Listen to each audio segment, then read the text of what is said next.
لله الذي وحده والصلاة والسلام على من لا نبي بعده. أعوذ بالله من الشيطان الرجيم. بسم الله الرحمن الرحيم. يا أيها الذين آمنوا اتقوا الله حق تقاته ولا تموتن إلا وأنتم مسلمون. صدق الله العظيم.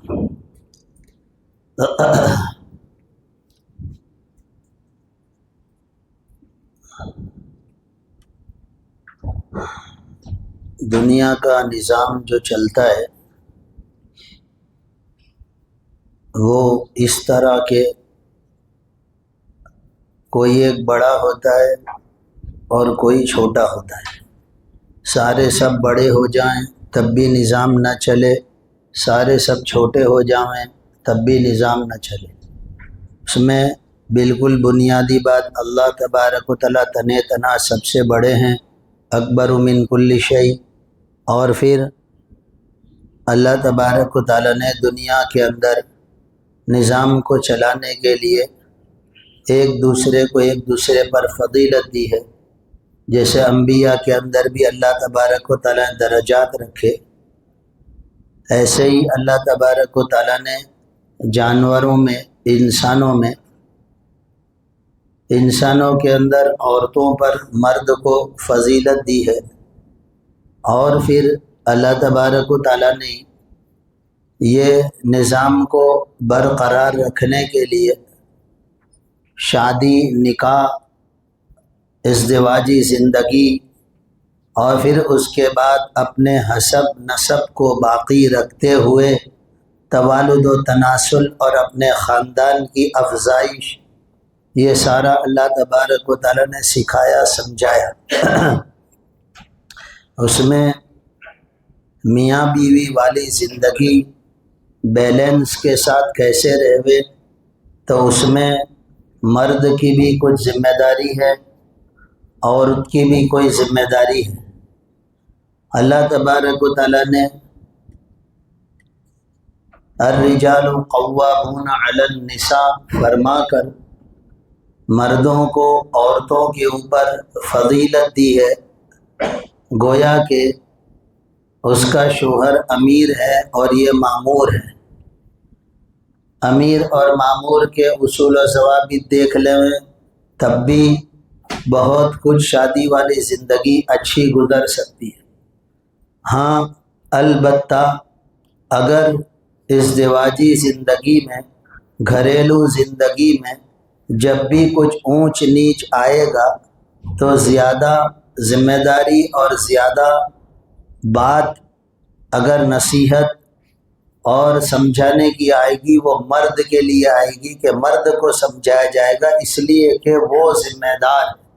اس کی مثال یوں دیتے ہیں کہ اگر چلانے والا گاڑی چلا رہا ہے، پیچھے کوئی مستی کر رہے ہوں، کھیل رہے ہوں، کھا رہے ہوں، سو رہے ہوں، وہ اگر صحیح طریقے سے ڈرائیو کر رہا ہے تو گاڑی منزل پر پہنچے گی. اللہ نہ کرے کچھ ایکسیڈنٹ ہو جائے، کچھ اونچ نیچ ہو جائے اور وہ یوں کہنے لگے کہ پیچھے مستی کر رہے تھے تو ٹھک گئی ہے، پیچھے سب سو رہے تھے تو ٹھک گئی ہے، تو یہ اس کا عذر قابل قبول نہیں ہے.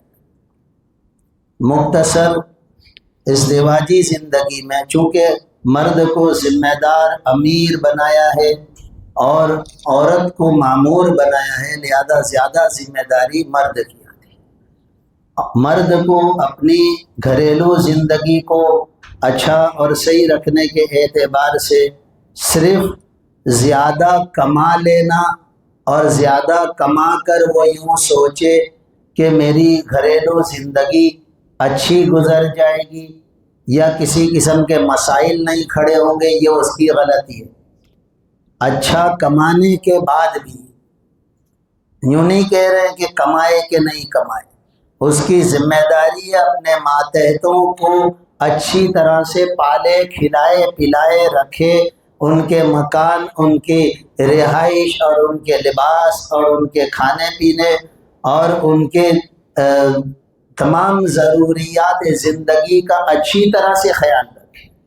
یہ بھی نہیں کہہ رہے کہ ہر ایک کا لاکھوں روپیہ کمانا ضروری، لیکن وہ اس خیال کے ساتھ، اگر کوئی مالدار سال میں 20 جوڑی اگر کسی اپنی عورت کو دلاتا اور سلاتا ہے تو اس کی ذمہ داری میں 1-2 جوڑی تو آئیں گے۔ ہمارے پاس شکایتوں میں بعض مرتبہ جب شکایتیں آتی ہے تو یہی آتی ہے کہ شادی کو 2 سال 3 سال 4 سال ہوئے، پوچھو مولانا آج تک 1 جوڑی بھی انہوں نے سلا کر دیا ہے، آتی ایسی شکایتیں۔ تو مرد کی ذمہ داری میں یہ آتا ہے کہ اپنی کمائی اور اپنے روزی روٹی کے اعتبار سے لیکن بیلنس کرتے ہوئے وہ تمام چیزوں کو برابر پہنچائے گا اور لائے گا۔ وہ یہ نہیں کہہ سکتا کہ میں یہ نہیں کر سکتا، کمی بیشی ضرور ہوگی، اس میں قیمت میں کمی بیشی ہوگی، وہ برابر ہے، ضروری نہیں ہے کہ مہنگائی لائے، لیکن جو دلانا ہے، جو کھلانا ہے، جو پلانا ہے، جہاں لے جانا ہے، اس کے اعتبار سے بیلنس رکھتے ہوئے اور اپنی ذمہ داری کو سامنے رکھتے ہوئے وہ چلے گا، گھریلو زندگی اچھی گزرے۔ بعض مرتبہ مردوں سے جو مسٹیک اور بھول ہوتی ہے اس میں ایک غلطی یہ بھی ہوتی ہے، یہ بہت قیمتی بات ہے، میں نے کئیوں کے سامنے جب رکھا تو ان کی آنکھیں بڑی ہو گئی کہ یہ تو کبھی ہم نے سوچا ہی نہیں تھا۔ مثلاً بعض حضرات اچھا کماتے ہیں یا زیادہ کماتے ہیں اور وہ گھر کو اچھی طرح مینٹین کرتے ہیں کہ کھانے پینے کی چیزیں بھی زیادہ لاتے وغیرہ وغیرہ، تو اب اس میں وہ اس بات کا گمان رکھتے ہوتے ہیں کہ کوئی اس کے سامنے چوں نہ کرے، اس کی بیوی اس کے سامنے چوں بھی نہ کرے، اور جہاں اس نے کچھ کیا تو یہ یہی بولتا ہے کون سی چیز کی کمی ہے، اتنا سب لاتا ہوں، اتنا سب کماتا ہوں۔ تو زیادہ کمائی کو جتلانے کی ضرورت نہیں ہے، یا اپنی کمائیوں کو دماغ میں رکھ کر اس کے اوپر وزن رکھنے کی ضرورت نہیں ہے۔ اللہ کی طرف سے تجھے دیا جا رہا ہے، ہو سکتا ہے حدیث پاک کا مفہوم ہے کہ تجھے تیرے کمزوروں کی وجہ سے روزی دی جا رہی ہے، تو گھر میں تیری بیوی، تیرے بچے، تیری ماں جو کمزور ہیں، جو کمانے نہیں جا رہے، ہو سکتا ہے ان کی رعایت کرتے ہوئے اللہ تبارک و تعالیٰ تجھے دے رہا ہو۔ تو دماغ میں سے اس بات کو نکالنا چاہیے کہ میں کماتا ہوں لہذا میرے سامنے کوئی چوں نہ کرے، یا وہ بھی کچھ چوں نہ کرے، بلکہ یہی کرے کہ بس وہ جیسا بالکل غلام کی طرح، تو یہ اس کی غلطی ہے۔ اچھا کما کر بھی، اچھا کھلا کر بھی اللہ تبارک و تعالیٰ کی طرف توجہ اور نگاہ رکھے، اور اس بات کو اپنے دماغ میں نہ لائے کہ میں ان پر احسان کرتا ہوں۔ کوئی دلاتا ہے دوسرا ایسا، کوئی کھلاتا ہے ایسا، کوئی گاڑیوں میں گھماتا ہے ایسا، اس طرح کے جملے بولنا سمجھ میں آئے یہ مناسب نہیں۔ اس سے بھی ازدواجی زندگی کا بیلنس بگڑتا ہے۔ بالکل اچھی طرح سے کم لفظوں میں سمجھائے تو ازدواجی زندگی آدمی میاں بیوی ایسی گزارے جیسے وہ فرینڈ اور دوست ہوتے ہیں۔ دوستوں میں کوئی دوست غریب ہوتا ہے، کوئی دوست مالدار ہوتا ہے، لیکن فرینڈ سرکل میں، دوستوں میں سب تقریباً بیلنس کے ساتھ ہی رہتے ہوتے ہیں۔ سمجھ میں وہ کبھی بھی اپنے غریب دوست پر احسان نہیں جتلاتا کہ تو میں ہوں تو کھلاتا ہوں، کوئی دوسرا نہیں کھلاتا، وہ نہیں رہے گا اس کے ساتھ کہ بھائی کھلا لیکن احسان مت جتلا ورنہ کچھ بھی نہیں، میں دوسرا فرینڈ سرکل کر لوں گا۔ تو جب اس طرح شوہر کرتا ہے تو ازدواجی زندگی میں اس طرح دراڑیں پڑتی ہیں اور دلوں کی محبتیں اس طرح ان دراڑوں میں سے نکلتی ہیں۔ تو دوست اور فرینڈ کی طرح وہ زندگی گزارے، بلکہ بیوی کو کہا یہ کہ وہ رفیق حیات ہے، زندگی بھر کی تمہاری دوست ہے۔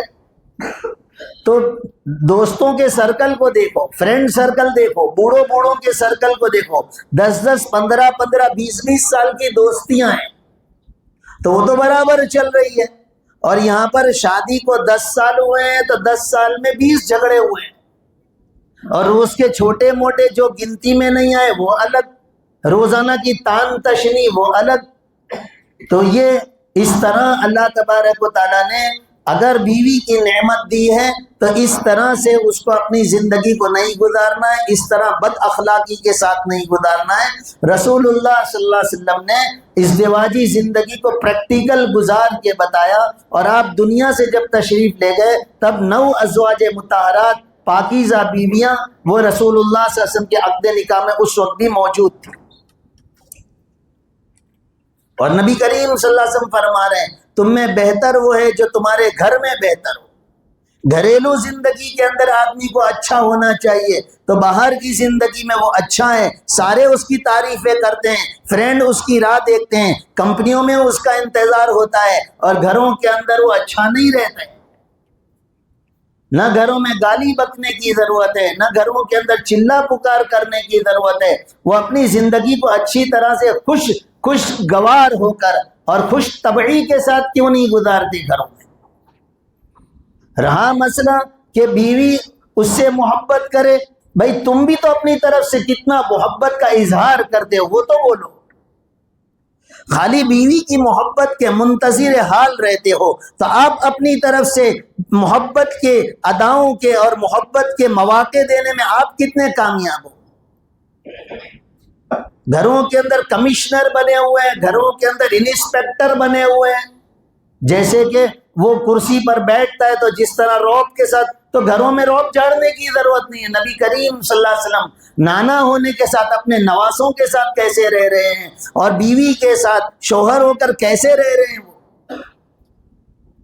آپ سے زیادہ طاقت اور آپ سے زیادہ بہادر آج تک کسی ماں نے نہیں جنا. وہ میرے نبی صلی اللہ علیہ وسلم ازواج مطہرات کے سامنے اور امہات المؤمنین کے سامنے, چاہے ایک ہوں چاہے زیادہ کے مسائل ہوں, آپ ہمیشہ نرم رہ رہے ہیں.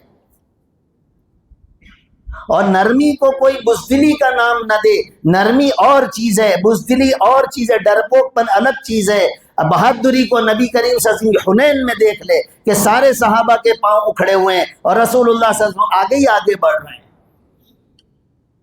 نرم اور اخلاق والا ہو, خوشگوار اور خوش طبع رہنا یہ الگ چیز ہے, اور ڈرپوک پن الگ چیز ہے. تو بیویوں کے سامنے بہادری بتانے کی ہے, اور اس میں بھی جہاں پر اگر بیوی کے مائکے والے یعنی اس کے سسرال والے اگر کمزور ہیں یا نہیں ہیں, یا پھر اس کے ماں باپ نہیں ہیں, پھر تو وہ عورتیں گھروں کے اندر سسرال میں اپنے شوہر کے ساتھ گھٹ کر زندگی عامتاً گزارتی ہیں کہ وہ مجبوری کی ماری ہوتی ہے. سماج اور معاشرے میں اس طرح بھی عورتوں کے ساتھ معاملہ کیا جاتا ہے. تو یہ ایک بات ہمیشہ یاد رکھیں گے, اللہ تبارک و تعالیٰ نے اگر عورت کو مرد کے ماتحت کیا ہے, اس کا مطلب وہ اس کا مالک نہیں ہے, وہ اس کا سیٹھ نہیں ہے, اس کا اونر نہیں ہے. وہ اللہ تبارک و تعالیٰ نے اس کے انڈر ٹیکنگ میں اس کو رکھا ہے, لیکن اس کا یہ ذرا بھی معنی نہیں ہے کہ وہ اس کے اوپر حکومت کرے. اپنی گھریلو زندگیوں کو بہت اچھا بنانے کی ضرورت ہے, اس لیے کہ میاں بیوی کا خوشگوار رہنا اور خوش طبع رہنا اور لڑائی جھگڑوں کے بغیر نہ رہنا, وہ اس کے گھر کے اندر دینداری کو, اس کے بچوں کی تربیت کو اور اطراف و جوانب اور محلے علاقے کے ماحول کے بننے میں یہ دونوں کا کردار معین و مددگار ہوگا. وہ دونوں کے ٹنٹے پورے نہیں ہو رہے ہیں, وہ دونوں ہی بچوں کی طرح لڑ رہے ہیں. ذرا میں جیسے بچے لڑتے ہیں, تم نے ہم کو نہیں دیا ہم تم کو نہیں دیں گے, تو نے مارا میں بھی تیرے کو ایک پھینٹ ماروں, یہ زندگی بچوں والی ہے. اس طرح میاں بیوی رہیں گے تو بچے پھر کہاں جائیں گے؟ لہذا قطعی طور پر اس طرح شوہر اور بیوی کو, میاں بیوی کو اور کپل لائف اور ازدواجی زندگی قطعی طور پر ایسے گزارنے کی ضرورت ہے. اور پھر ایسی بھی گزارنے کی ضرورت نہیں ہے کہ بالکل نارمل ہو گئے, جس طرح گھر میں آ رہے جا رہے ہیں, کیا بیوی ہے کیا نہیں ہے, کھانا دے دیا, پانی دے دیا, کپڑے دے دیے, بس ہو گیا. کوئی ہنسی مذاق, کوئی خوش طبع, کوئی بات نہیں, کوئی بیٹھ کر کوئی دینداری کی یا کوئی اور بات صلاح سوچن کچھ نہیں. یہ اپنی زندگی گزار رہا ہے اور تفریح کے لیے باہر ادھر ادھر دوستیاں کر رہے ہیں, چاہے مردوں کے ساتھ, چاہے عورتوں کے ساتھ, چاہے فون کے ساتھ. تو تیرے کو اللہ نے دوست دیا تھا, سمجھ میں, شہد جتنا پرانا ہوتا ہے اتنا اچھا ہوتا جاتا ہے. تو تیری میاں بیوی والی زندگی جتنی پرانی ہوتی ہے اور اچھی, گاڑی اور محبتوں والی اور ایک دوسرے کے خیال والی ہونی چاہیے تھی. تو یہ کیا ہوا کہ بس تو نارمل زندگی گزار رہا ہے. نہ لڑائی والی گزارنی ہے نہ نارمل گزارنی ہے، بلکہ محبتوں کے بڑھنے کے ساتھ روزانہ کی زندگی۔ اور نہیں سمجھ میں آتا ہے یا اب بھی شادی کو 10 سال میں اور جو ہم بتا رہے ہیں ابھی وہ نہیں مل رہا ہے، تو آئیے ہم ٹپس دینے کو تیار ہیں، آئیے ہم تم کو بتائیں گے کہ how to live couple life, کس طرح ازدواجی زندگی جیا جائے گا، ہم آپ کو بتائیں گے۔ لیکن خوشگوار زندگی گزاری ہے، آپ کے بچے آپ کو دیکھ کر بڑھ رہے ہیں، آپ کی نسلیں ان سے ابھی آئندہ چلنے والی ہے، وہ کس کو نمونہ دیکھیں گے؟ لہذا اللہ تبارک و تعالیٰ سوجھ بوجھ عطا فرمائے، اللہ تبارک و تعالیٰ اس پر توجہ کرنے کی ضرورت عطا فرمائے کہ گھریلو ماحول جو ہے وہ بہت ہی اچھا، جیسا اللہ نے مرد کو ذمہ داری دی ہے کہ وہ اپنی بیوی کے ساتھ، اپنی ماں کے ساتھ، اپنی بیٹی کے ساتھ کس طرح رہے، اللہ نے انسٹرکشن دیے ہیں، اللہ نے شریعت اور رسول اللہ صلی اللہ علیہ وسلم کے ذریعے سے سمجھایا ہے، تو ان ذمہ داریوں کو معلوم کر کے ان ذمہ داریوں کو زندگی میں لاتے ہوئے زندگی گزارے۔ صرف کمانا اور کھانا یہ زندگی کا مقصود اصلی اور مقصود آخر نہیں ہے، یہ ہمیشہ یاد رکھو۔ اور عام متن زندگی گزارنے والا اسی طرح گزار رہا ہے کہ بس خوب کما کے میں لے آؤں، بس سب اچھا ہو جائے گا، یہ اس کی سب سے بڑی غلطی ہے۔ بلکہ کمانا آگے پیچھے بھی ہوا، نبی کریم صلی اللہ علیہ وسلم نے جیسے زندگی گزارنے کو بتایا، اگر اس کو سامنے رکھ کے گزارے گا تب تو غریبی والی بھی، نارمل بھی اور متوسط اور مالداری والی سب اچھی گزرے گی۔ اور نبی کے دامن کو چھوڑے گا تو پھر زندگیوں کے اندر بجائے مٹھاس کے کڑواس آئے گی۔ اللہ تبارک و تعالیٰ عمل کی توفیق عطا فرمائے۔